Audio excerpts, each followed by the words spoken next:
શ્રી વલ્લભાધીશ કી જય, શ્રી ગોકુલનાથજી પ્યારે કી જય। શ્રી ગોકુલેશ હાસ્યામૃત પ્રસંગ 91। પ્રભુનું સુખ વિચારે, તેની ઈચ્છા પ્રમાણે પ્રભુ કરે। એકવાર શ્રી રઘુનાથજીનો પ્રસંગ ચાલ્યો ત્યારે શ્રી ગોકુલેશે શ્રીમુખે કહ્યું કે જાનકીજીએ શ્રી રઘુનાથજીને પૂછ્યું, સૌ કોઈ તમારી ઈચ્છા પ્રમાણે કરે છે, તો તમે જેની ઈચ્છા પ્રમાણે કરો તેવા કોણ છે? આથી એક શ્રી રઘુનાથજીનો સેવક હતો, તેને હાથે રોગ થયો, સેવા છોડી જુદો રહ્યો, સ્ત્રી સેવા કરતી હતી। હવે હાથમાં પરુ નીકળવા લાગ્યું, તે દૂરથી દર્શન કરવા લાગ્યો। છેવટે શરીરમાંથી દુર્ગંધ નીકળી ત્યારે તેણે મંદિરમાં આવવાનું બંધ કર્યું, અને હજી વધારે દુર્ગંધ થઈ તો તેણે ઘરથી બહાર રહેવા ગયો। આ વખતે શ્રી રામચંદ્રજી તેની પાસે આવ્યા।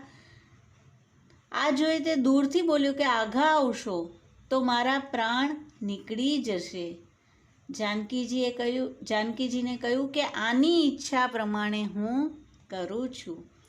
પછી શરીર સારું થયું અને સર્વ સેવા કરવા લાગ્યો। પ્રભુનું સર્વ પ્રકારનું સુખ વિચારે, તેની મરજી પ્રમાણે પ્રભુ વર્તે છે। ઉપરનો સેવક દરેક વખતે પ્રભુનું સુખ વિચારે છે। પોતાના દર્શનનો આનંદ પ્રભુ પધાર્યા ત્યારે તેણે ન સોચ્યું, પણ પોતાના શરીરની દુર્ગંધ પ્રભુને લાગે માટે નિકટ આવવાની ના કહી।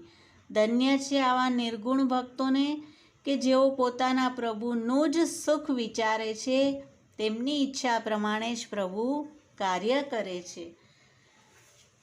શ્રી ગોપીજનો પણ આવા તત્સુખી ભાવનાના જ છે। જ્યારે શ્રી ઠાકોરજીને એકવાર ઉદરમાં પીડા થઈ અને આપે કહ્યું કે મને કોઈ ભક્ત તેની ચરણ રજ આપે તો મારી પીડા શમી જાય।